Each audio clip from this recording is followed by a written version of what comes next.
예, 안녕하세요. 오늘은 무쇠펜 금댕이의 네 가지 원인에 대해서 말씀드리겠습니다. 무쇠펜은 이제 금댕이 생기게 되어 있는데요. 그 중에 하나는 시저닝이 되어 있는 제품들이 있습니다.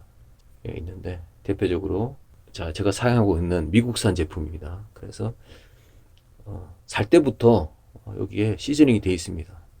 그래서 굉장히 깔끔하게 되어 있고, 이건 이제 미국식으로 만들었기 때문에 오븐에 이제 구워져서 나와 있는 제품이고, 국내에서는 토치로 구워서 나옵니다. 그래서 가격은 약간 더 비쌉니다만은 길들여져 있는 제품이 훨씬 더 좋습니다. 자, 그런데 집에 사용하다 보면 이것이 벗겨져 가지고 금댕이 되는 경우가 있습니다. 그래서 사용하실 때 처음에 사서 좀 세척을 하고 여기서 금댕이 나올 수 있다는 생각을 하셔야 됩니다. 그러니까 이걸 금댕이의 원인은 기름이 두껍게 발라지는 경우 생기게 됩니다.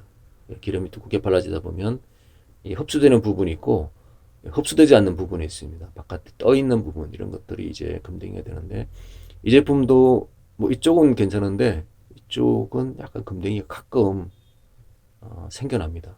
근데 어떤 분들은 이제 이런 색깔을 보고 검게 이제 길들이게 하신 분들이 있거든요.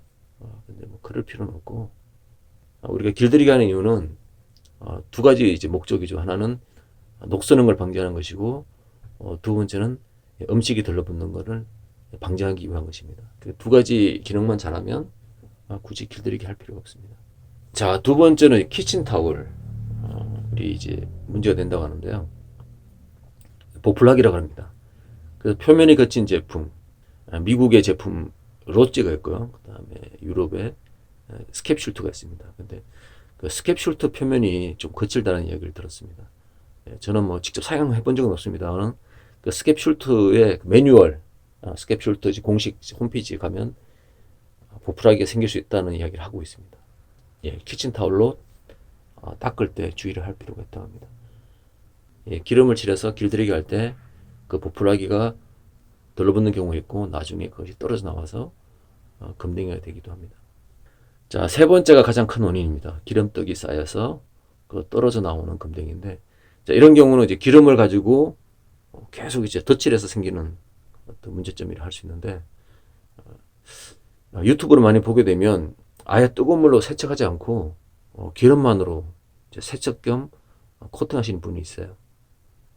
근데 이제 기름은 기름으로 잘 지는 경우가 있습니다. 그런데 그러게 되면 마지막에 결국은 기름떡이 두껍게 청이 되고, 그 청이 이제 쌓이게 되면 떨어져 나오는데 굉장히 두껍게 이제 청이 만들어지죠.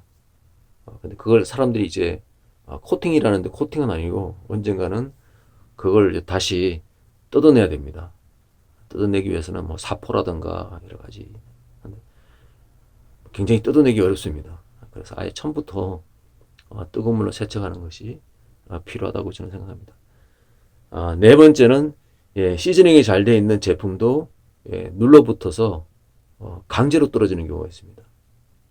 이런 경우 좀 안타까운데, 원래 굉장히 길들이기 잘 돼서 불 조절을 잘한다면 떨어지지 않을 그 코팅, 시즈닝이 떨어지는 경우가 있습니다. 그래서 이런 경우는 가능하면 강한 불로 요리하지 않고 약불로 해서 음식이 눌러붙지 않도록, 그런 경우는 이제 불을 조절을 잘할 필요가 있다고 생각합니다. 예, 길들여져 있는 상태로 산 제품입니다. 근데 코팅력이 너무 좋아가지고요, 코팅이 잘 돼 있어가지고 아무리 긁어도 지워지지 않습니다. 손잡이를 제외하고 3cm짜리 거리들입니다. 여기 보면 이제 그래서 여기에 약간씩 금덩이가 생겨나기도 합니다. 근데 뭐 철수세미로 이제 닦아내기 때문에 문제는 없습니다. 자, 이런 경우가 공장에서 이제 시즌이 돼서 나온 경우 이제 금덩이 생기는 경우가 됩니다. 자, 이 제품도 이제 길들이게 되어 있는 상태로 샀는데요. 이제 만능 전골펜이라고 지름이 28cm짜리 제품입니다. 국내는 가격이 차이가 많습니다. 저렴한 곳도 있고 비싼 곳도 있습니다. 그래서 저는 어떤 특정 제품을 말하지 않기 때문에 가격을 검색해 보시면 이것도 굉장히 길들여져 있었기 때문에 처음에 샀을 때 기름 냄새도 많이 나고 그냥 좀 끈적끈적한 기름 있잖아요. 끈적끈적한 기름, 뭐 검댕이, 그 다음에 냄새 나고 그래가지고 이제 꽤 크기 때문에 토치로 길들여야 됩니다. 자, 길들이기 잘 된 예시로 제가 많이 보여드렸는데 이렇게 이거는 국산으로 알려져 있는데 제가 중고로 샀습니다. 사고 보면 표면이 굉장히 매끈합니다. 매끈하고 여기 이제 코팅이 뭐 된 듯 안 된 듯 하지만 일단 녹이 안 슬고 고기로 구워 먹으면 들러붙지 않으면 됩니다. 모양은 뭐 별로 예쁘진 않습니다. 얼룩덜룩하고 좀 비위생적으로 보입니다만은 코팅은 잘 돼 있고 괜찮은 제품이라 생각합니다. 자, 이런 제품은 이제 녹이 안 생길 뿐만 아니라 검댕이가 생길 수가 없는 구조로 되어 있습니다. 그래서 실력만 되면은 국산 제품을 사서 길들이기 안 된 제품을 사서 이렇게 기를 들여서 사용하고 그리고 그래서 속질이라 하거든요. 무쇠 안이 굉장히 이렇게 오랫동안 사용하다 보면 이제 들러붙지 않고 녹슬지 않는 제품이 되는데 그때까지 좀 시간이 필요합니다만은 그렇게 되면 뭐 굳이 까맣게 길들이지 않아도 됩니다.